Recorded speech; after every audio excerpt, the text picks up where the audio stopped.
So, Anna, I hear you have an amazing project in the works and it involves one of my favorite movie franchises, Toy Story. Congratulations. So, tell us about your role. I'm going to allow you to Thank you. announce it It's because so it's all insane. you. Yes, I am stepping in. I have some big shoes to fill. The late, great Estelle Harris left quite an indelible mark with the voice of Mrs. Potato Head, which is the role I'm stepping into. And I hope to do her justice and do the character justice. It was super duper fun. I got to go to the Pixar campus and record the role last year and then had to keep it under lock and key until it was announced back in February. So I'm very, very excited. Even Tracy didn't know about it. People didn't know. Nobody knew. I had to keep it a secret. But now it's been announced. Once Pixar says it, then I'm allowed to say it. So yeah, I'm really excited. I get to be Mrs. Potato Head in Toy Story 5, June 19th. See it in the theater. I will. Nice. And how did you prepare for the role? I mean, I know you're a voiceover actress, but like you said, these are very big shoes to fill. But so, how did you prepare for playing Mrs. Potato Head? Um, a lot of practicing once I knew I was going to be doing it, a lot of listening to Estelle Harris, a lot of listening to her interviews, listening to the way she spoke, her cadence, her accent, her voice placement, all those things that I can nerd out on as a voiceover actor. And then just, rewatching the films, which is not a chore at all. Pixar has always been my favorite in the world. Um, so I got to rewatch the films and just make sure of course I was nervous when I went, and then I did the session and they're so nice. Everybody was so great, from the directors to the editors to the producers. Everybody I met was fabulous. And then on my way out, I got to actually meet Jeff, who was on his way in to do Mr. Potato Head.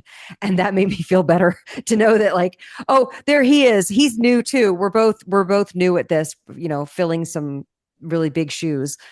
So that put me at ease as well. Nice. And other than that, what were some of the big challenges about stepping into this role? Well, I think the biggest challenge is that you want to do the character justice. You want to be Mrs. Potato Head. Like, she is such a huge force. She's pushy, she's loving, she's bossy, she's protective, she's fun, she's silly. She has a loving relationship with her husband. You want to capture all those things, and really all the toys in Toy Story are doing group scenes. So there's always a lot going on in Pixar. There's always a lot happening in every scene. So you want to make sure that you're doing the character justice while also honoring the whole purpose of the scene. And obviously, I'm not going to give away anything about the movie because it's very exciting and I want everybody to see it. It's so good. Um, but yeah, getting all of those things rolled into doing that character, it's exciting and it's scary and it's fun. Nice. And what was your favorite moment about filming this? I mean, I know you can't give anything away because we all want to be surprised on June 19th. So, what would you say was your favorite moment and why? My favorite moment, gosh, I think it's whenever, the writing is just so brilliant with every Pixar, but whenever they let you ad lib or, do some fun things. And, at the end of every Pixar movie, there's always bloopers, right? The characters have bloopers and outtakes. So it was really fun getting to record those. We'll see. I don't know what's going to make it in the final edit. So I'm going to be watching just like everybody else is to see what's going to make the final edit with those bloopers. But to, improvise and add on to, it's always the best when you get a script that's so good and then they also encourage you to play with it. And they encourage that, which is amazing. That is incredible. And like I said, Mrs. Potato Head is one of my favorite characters Did I cut out? because she is, Okay, good. you're I want to good. make sure we're so good. Okay. Yeah, she's one of my favorites because, like you said, she's sassy, she's fun, she's smart, she's everything we all want to be. She's like the cartoon or cartoon-ish version of what a woman, strong, independent woman, and I love that about her. And I think she is a kind of a role model for the young girls watching. And do you feel that way and resonate with that? Of course. Listen, I want to be a role model for the young girls watching, and I certainly love playing a character the same way, and that you can be in a loving long-term relationship and also be a boss. Let's put it that way. It might mirror Absolutely. my own marriage, if I'm being honest. That's so cute. And out of all the characters that, other than Mrs. Potato Head, that are in the Toy Story franchise, which one do you relate to the most, and which one do you want to relate to, and why? Oh gosh, which one do I relate to the most Yes. of the Toy Story franchise? I mean, I love so many Pixar. That's why my mind went crazy with all the Pixar movies. Um, but the one I guess I relate to the most is Jessie, because I feel like with Jessie, they really, I mean, other than Mrs. Potato Head, obviously. Let me say that. Jessie is like, for me, when they introduced Jessie's character, I related to I was an only child. And so I had the kind of loneliness that only children have sometimes. And when Jessie was abandoned by her original owner before she was, they found her in the box and took her to go live with Andy. Um, I just really relate in that moment where they play the Sarah McLachlan song and we're all crying and it's so I think I relate to that and how you have to pick yourself up even when you're feeling lonely. You can still make new friends and find new adventures in life. And what was the second half? Which one do I want to relate to? So which one do you want to be the most like? Which one do I want to be the most like? Wow, you're throwing me here. Which one do I guess I would love to be fearless like Buzz. I mean, Buzz is like really fearless, like just to jump off of things and fly and just constantly be able to um just take risks and go for it like without hesitation. And what I also love about the Pixar movies are there's so many iconic people in there. You have your Tim Allen, you have Tom Hanks, you have John Ratzenberger, so many incredible people. We have you. So what was it like working with such icons? Well, I don't get to work with them. That's a little that we record separately. So Oh, I I'm didn't know hoping I that. get invited to the premiere and I get to meet them. Yeah. That is Yeah. so cute. So Go listen, ahead. I look forward to stalking them whenever I can professionally at the premiere and meeting them as well and telling them how much one time I did this project years ago where I got to work with Mark Hamill and we recorded our scene separately. But Mark Hamill's been one of my heroes. I was 6 years old, and we recorded a Batman origin story, and he plays Joker. So we record. I'm sorry, a Joker scene with Mark Hamill, even though we've never met.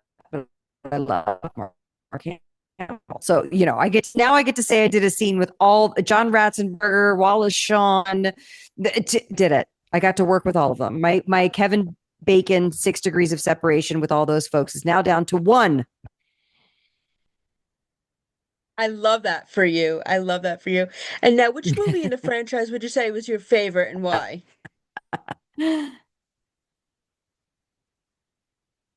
Which movie in the franchise is my favorite? I get asked this a lot already. I think Toy Story 2, I just have a real soft spot for Jesse getting the way Jesse was introduced and Toy Story 5. And I don't want to give it away, but Toy Story 5 is going to get you in your heart feelings as well. It's a very good movie. I'm very excited for everybody to see it. Okay, now I know you can't give anything away, but am I going to cry as much as I did during Toy Story 3? Because I sobbed like a toddler at nap time that got his ice cream taken away. Like, I was sobbing Toy during Toy Story Story. 3 is, yeah, Toy Story 3 is a lot of crying. I mean, it's never a bad idea to bring tissues to a Pixar movie. That's fair. So what's next for you? I mean, this is getting really ready to premiere on June 19th. We have to let everyone know. And so what are you doing next after this? Listen, next after this is I continue with my voiceover career, and my fourth cookbook comes out, which is Eat Happy Cocktail Hour. So I've been writing low carb recipes and cookbooks for quite some time, and I'm really lucky that my fourth cookbook is coming out. So I have a very busy year with Toy Story and another cookbook. and all the things. I like that. Would you consider making a Toy Story cookbook, like maybe official or unofficial Toy Story cookbook for the kids? I would 100% make an official toy. I would love to do the Pixar cookbook because I feel like I'm very familiar with all of like we could do all sorts of fun recipes throughout the whole Pixar universe, and absolutely 100%. And it would get kids in the kitchen and having fun cooking. That's for sure. I like that. Yeah, I would be the first We need to online to pitch buy this that to because I Pixar. yes, if the Get Pixar on Pixar the listen. phone. Yes, absolutely. I love that. I would be the first online to buy that cookbook, by the way. And I love that you're a cookbook author too. And I can't wait to read all of your cookbooks. And one thing I like asking people I interview is tell me something fun about yourself that might surprise people.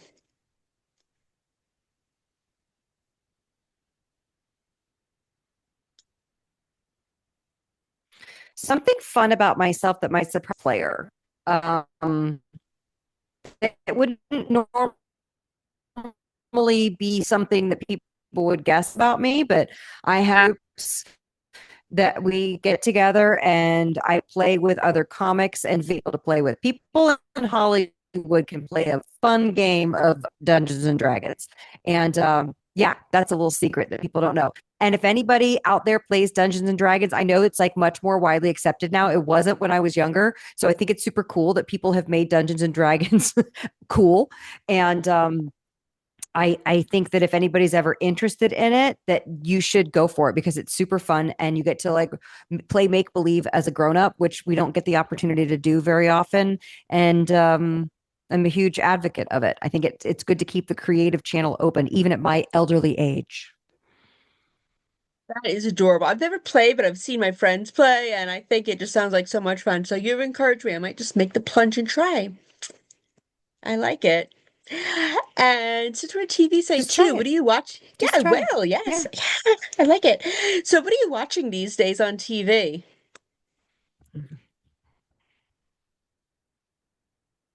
Oh my goodness. What am I watching these days on TV? Well, I am a diehard Real Housewives fan.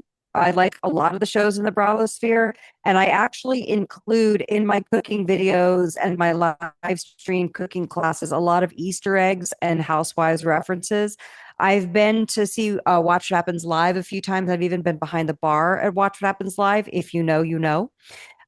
So I just for me, D&D is a way for me to decompress my brain, but also watching Housewives drama unfold is a wonderful way for me to decompress my brain between being an actor and running a food business and writing cookbooks. It's a lot going on. So I need ways to calm my brain down. And that's a good way for me to do that. Me mindless, too. mindless fun.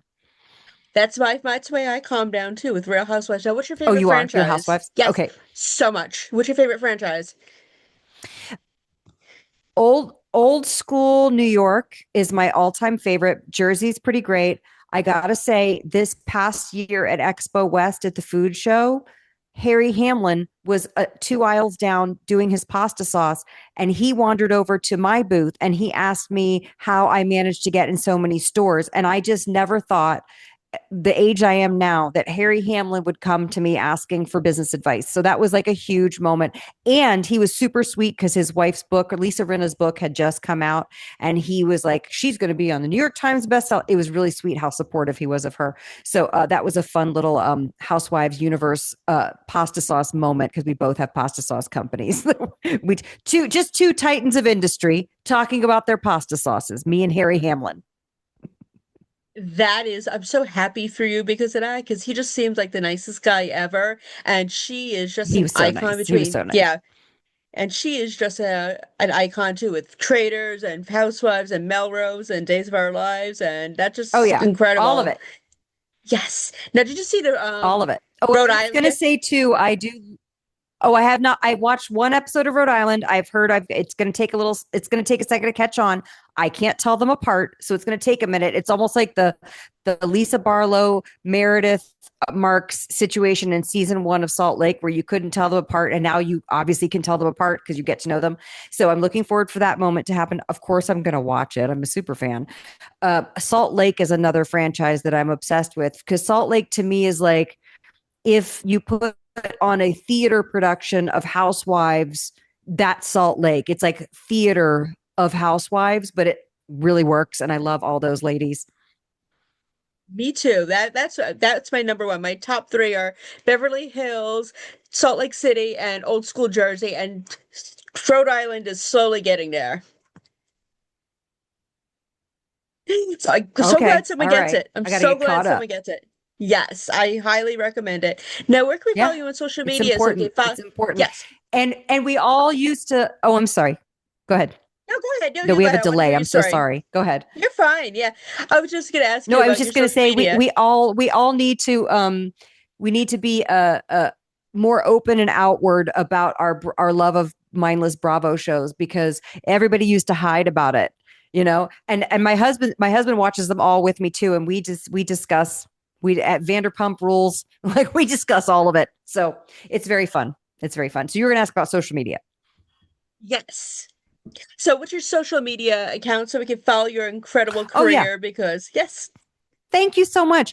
The best place to find me is on Instagram at Anna Vocino. I post all sorts of recipe and cooking video content there. I'll also post behind the scenes clips of my voiceover stuff, a lot of Throwback Thursday stuff. I just posted a clip of me interviewing the late great Don LaFontaine, who was the In a World movie trailer voice guy. So who passed away about probably a little less than 20 years ago. And this was shortly before his death. I got to interview him. So that was fun. But yeah, Instagram at Anna Vocino. That's the best place. I have recipes at Substack. And of course, my cookbooks are all the places where you would buy cookbooks, the Eat Happy series of cookbooks. wonderful. Well, it was a pleasure to talk to you. I wish I had more time to talk to you because I think we'd be like best friends. You're I amazing. know we have a lot in common. Yes, we do. We'll definitely have to keep in contact. So, when you get your next project, we'll definitely speak again. And I hope you have a wonderful weekend. 100%. You too. Thank you for having me. I appreciate Of it. course, you're always All right. welcome. Cheers. Cheers. Bye. Thanks. Bye. Cheers. Bye, guys. Thank you all. Thank you.